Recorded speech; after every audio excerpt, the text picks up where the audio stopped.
It's time for another episode of The Oil Stream with Dustin Nielsen and Tom Gazzola, presented by Popeye's Louisiana Kitchen. Happy Friday, everyone. Happy game day.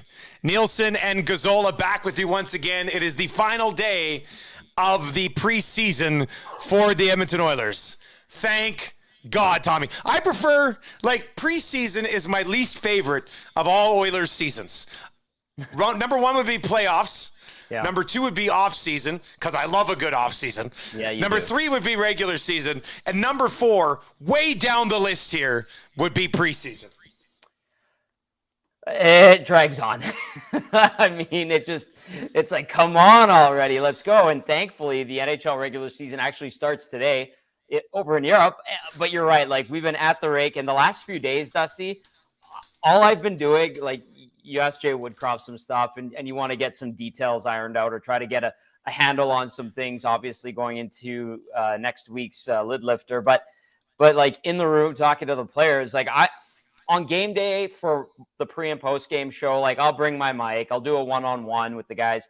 Obviously, haven't been able to do that the last couple of years. Yeah. So the last 3 or 4 days at the rink in the room, which I'm thankful we're allowed to be in, I'm introducing myself formally to guys that have been on the team for 2 years, and then the new guys, and then just kind of catching up with the guys that have been around for a while. So that part of it has been nice, but we're not talking X's and O's. We're not talking about preseason stuff. It's just hey, what's going on in your life? Today I talked to Darnell Nurse. I'm like, what's up, old man? And he's like, You can't call me an old man. You're older than me. I'm like, yeah, I am, but I don't have a wife. I don't have a kid. Yeah, he's a dad, right? So he's a dad. So it's been good in that regard. But then on the getting going front, we're just waiting at the start line, and we still have a few days to go, unfortunately. So a pretty relaxed day at the rink. I mean, we didn't really get any sort of line combinations for tonight or anything, did we? No, we didn't. Optional skate. And outside of just knowing Jack Campbell starting, and we know that Broberg, Samorukov, and Niemelainen aren't playing. Fogle and Yamamoto, I asked Jay Woodcroft about. They're still a little nicked up, so they get an extra day's rest, and he hopes that they can skate tomorrow with the team. Yeah, it was cash. Very cash. And so we'll see what happens tomorrow and as we progress. And there's been some news, which I'm sure you'd like to share with us. Yeah, we'll get to. Yeah, we'll definitely get into that right off the top here. First of all, once again, the Oil Stream brought to you by Popeye's Louisiana Kitchen. Nothing says celebrating the final day of the preseason like a delicious Popeye's chicken sandwich. Go get one today. Dive into that bad boy at all of your Popeye's locations. Also get it on DoorDash. Skip the dishes wherever you order your food, but go pop it in the new location at West Edmonton Mall. All right, let's just dive right into, some of the news moving here. It is your Boston Pizza Appetizer. Takeout and delivery options just a click away at bostonpizza.com. Happy hour 2 to 5 every day, and then again from 9 until close. Waivers, Matthias Janmark and Dmitry Samorukov. Tommy, your thoughts on these two guys going on waivers here and not being here to start the season? Samorukov, I'll start there. Not that surprising because Samorukov, although he's had a good camp, I like this game, especially the last two that I watched. He's kind of the odd man out. He hasn't really taken it the seventh D-man position away. And we knew that Ryan Murray was going to be on the roster. And so I think, that's the Oilers also sticking with their guns in terms of Broberg. And then now, Niemelainen's still around. So not a big surprise on Samorukov. And if there's Oiler fans that are worried that he's going to get plucked, I don't think that's necessally the case. They say a slight chance? Slight chance? Very remote. If it happens, I'd be very surprised. I think he's one of those guys that's like a hidden secret among Oilers fans. If you canvassed fan bases or other teams, a lot of organizations have a Samorukov. They have those guys. Yeah. So that's a good way to put it into context. Now, Janmark, I think that this a bit surprising with Janmark because this is a guy they went out and got, and I'm pretty sure the idea behind going out and getting him, because they wanted him to add some depth at forward, is because they thought that they would have had a JP deal done by now, and they would have had cap space freed up, and they wouldn't have to, probably start with a 21-man roster. So Janmark, although he was fine in preseason, he was okay. He doesn't give you a ton of panache. He's just a solid NHLer. And the fact that Derek Ryan, right shot guy, had a good preseason, Listening to Ryan talk and kind of getting an idea of how he was feeling at camp, like he had a lot of swagger. So I think that, that gave him the leverage over Janmark. Now, Janmark, I could see potentially getting plucked off waivers. If he doesn't, that's a good thing.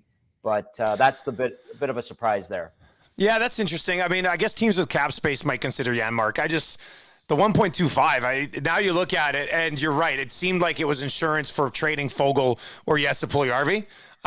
Because right now, 1.25 to Janmark just doesn't fit into their cap structure. I guess he would be the guy if they move one of these guys. There you go. There's 1.25. So maybe they've told him, hey, man, we're going to have to waive you for now, and we'll see what happens. And with Samorukov, basically, I mean, if he gets claimed, he has to stay on the other team's roster, and if they try to send him back down, the Oilers just take him back and can put him in the American League, right? So, yes. I mean, there's that option for Oilers fans, too. So don't panic if he does get claimed by somebody. He could end up back on the Oilers before you know it. That is your Boston Pizza Appetizer, taking a look at the what still needs to be done, Tommy?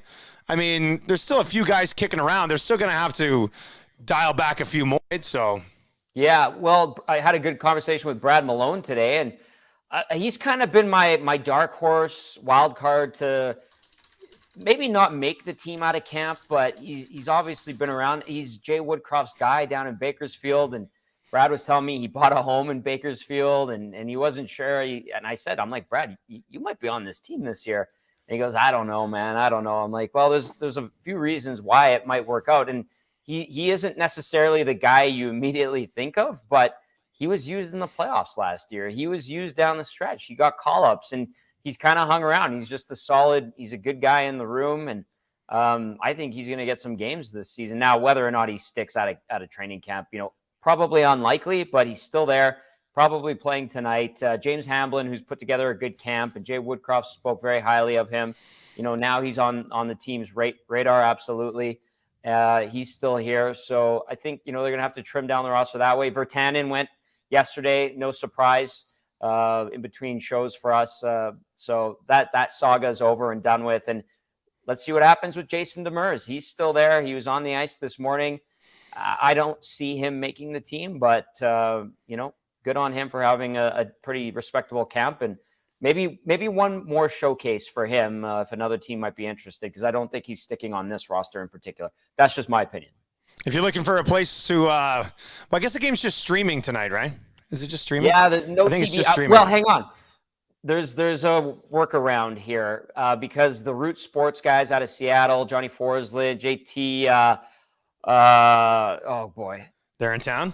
Yeah. Not Eddie O. I didn't see Eddie O, but Dave Tomlinson, Everett Fitzhugh, that whole crew is here. So Root Sports is going to be showing it. You might be able to find a stream somewhere, and you could find it in HD as opposed to the Oilers live stream. I'm just saying. So that's something you can do as well. Yeah, there you go. Yeah. Daily from 2 to 5. That's your happy hour at Boston Pizza. And then again, of course, 9 until close. And when the regular season fires up, if you're looking for a place to go watch the Oilers, Boston Pizza Lounge is ready and waiting for you. We're going to get to inside the numbers for Coolback coming up here in just a second. Tommy, once again, what'd you say? Fogle and Yamamoto aren't going to play tonight? We know that for sure? We know that for sure. I asked Woodcroft about that. He said those guys need another day's rest. They're a little bit nicked up. He's hoping they practice tomorrow. And then again, no Samorukov, no Broberg, no Niemelainen tonight. Okay, so let's just one game here for Jesse Puljujärvi with no Yamamoto and no Fogle. So, I mean, those two guys look like they're going to be your first and your third line right wingers. Hyman's going to be wherever you need him, likely second line right winger. Unless, maybe they want to maybe handle Holloway a little bit differently. But what could Jesse Puljujärvi do tonight, or what does he have to do tonight to be in the top 9 come next Wednesday? Because even if he plays well with McDavid, Yamamoto's still going to have that spot. And if they like Fogle with Nuge and McLeod, I mean, even if he plays great tonight, I don't know what they do with him. It might be, he might be on the outside looking in. I don't necessarily think he is, but he could be. When you ask, what could he do tonight? Well, make good plays when you get the puck. Don't be afraid to carry it with confidence. And that's hard to do, especially if you're fighting it. I don't think he's fighting it or anything like that. Be a beast. He does need to do that more. He needs to carry the puck. Yeah. Now, it's not like he's got it with speed of the blue line in his own end, just dished it away. He just hasn't got the puck much in the neutral zone, and when he does, he's got to skate with it. Yeah. I do like the way he's kind of gone in on the forecheck. He creates havoc, even though it doesn't look like he's going crazy. He did last game like a lot, yeah. He's a disruptor, and that's something he needs to continue to do. I think he will. But confidence with the puck. Make a play happen. If you can and you get a little bit of a second, take that shot, man. Like, the guy can shoot the puck. So use your attributes to your advantage and just go out there and play like a beast. The guy's an absolute huge human being. He's got the ability. He did it at the start of last year. That's what he needs to do. And I think a lot of people would like to see that, myself included. Do you think they would play him with McDavid, where it's highly unlikely he'd start there at the beginning of the regular season? Or do you think you'd rather play him with Nuge and McLeod, who he was skating with yesterday, in the fact that if it looks really good, you could bump Fogle down to the fourth line? Yeah, I still think because of Fogle being there the whole preseason, like, it's just a thing, right? Yeah. That's my interpretation of it. But you're right. Like, he did skate with those guys, with McLeod and Nugent Hopkins. However, in the game in Abbotsford, he was on the top line with Holloway and McDavid for a good chunk of the game. So Jay Woodcroft's been moving him around, maybe going off of feel, giving him opportunities. And I feel like that could be the case a little bit tonight. So if he is with McDavid tonight, I wouldn't really be surprised. Try to give him some confidence. Why not? He's on your team. Make him feel good. I think he and Kane play together all right, too. So let's see what happens on that front. All right, Tommy, before we get to Coolbet Inside the Numbers, Oilers Plus. You had hinted at this a little bit subliminally during the summer. We kind of knew something was going to be coming along the pipeline here. Do you know any details on it? Like, do you know? I know they're going to have the reveal next week. We kind of got the invite to be there. I think it's 9:30. I'll be doing my show at the time. But what exactly is going to be available on Oilers Plus? Yeah, I'll be our reporter on the scene for us if you need when they have the unveiling next week. But it's added content. We're seeing more teams do this. This is behind the scenes looks, stuff that you know, now they'll probably withhold some stuff from just the general population, like from the website that they would usually put up. Like, and like with this new documentary that they're working on, whatever, Oil Change 2.0, whatever, that'll be the main piece, right? Like, yeah, I would think that you're going to get like sneak previews, you're going to get added content.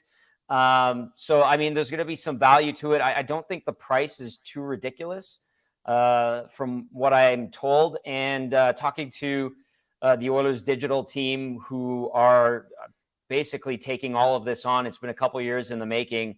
They're pretty stoked about it. And these are people that work diligently, very hard. And they think that there's some value to it and it's going to be worth it for Oiler fans. We're going to get the details next week. But it's if you're a diehard and you really want to be dialed in every single day and you like sneak previews and you like being ahead of the curve a little bit, I think, this will be for you, Oilers Plus. So I'm curious to see what it brings. And it sounds like it's going to be a good thing. And I know the crew that's working on it, they're talented people and they work very, very hard. And sounds like they're pretty proud of the product that they're about to put forth to Oilers fans everywhere. Yeah, I hope they really go crazy with it. I hope they really crush it. Like, I hope it's not just player interviews post game that are now available behind a paywall, as opposed to being able to get them on the website, right? Or even if it's like, I'd like to see them have some fun with some of the guys and do some good, unique shit behind the scenes. I think that'd be great. I did see the Oilers digital crew talking to McDavid. Like they had him, and I think maybe, I don't know, I didn't catch all of it, but maybe they're talking about stuff like that. Or I don't have any information on the content, but like maybe there's components where it's like, hey, if you're an Oilers Plus subscriber, once a month they bring in a player or a coach, and it's like you can actually ask them some questions, and it's like an AMA or whatever. Plus. AMAs and stuff like that, which they don't really do. Maybe they take you inside a interview with the broadcasters, because one of the things that when you're a rights holder you get like an extra 15-20 minutes with a coach. Maybe there's stuff like that. I'm just throwing stuff at the wall here, but I think that the idea behind this and the motivation is to truly bring some value to it, and I trust them. It sounds like they're taking things in the right direction. I have to give Dan Cote-Rosen, who's in charge of marketing now, a lot of credit for righting a lot of wrongs and wanting to make this pretty cool and making things for Oilers fans better, because there's been a lot of swings and misses in the last decade and a half. Looking forward to seeing what it is, and it'll be interesting to see the reaction of the fan base when they actually reveal that. All right, let's dive into Inside the Numbers for CoolBet. Stay cool, bet responsibly. We've been doing a bunch of player props, but we're going to go to an Oilers team point total this year, Tommy. Last year, they finished with 104 points. Their point total this year, right now available at CoolBet, is 103.5. So essentially, the exact same thing. Are they going to be as good as they were last year or better? In that case, you take the over 103.5. Will they be a little bit, I mean, I don't want to say worse. Maybe their points come in a different way and they finish under 103.5. What do you think? I'll go with the over. I think this is lining up to be a very, very good year for the Edmonton Oilers. Now, it could fall on its face. That's always a possibility. Oiler fans, knock on wood.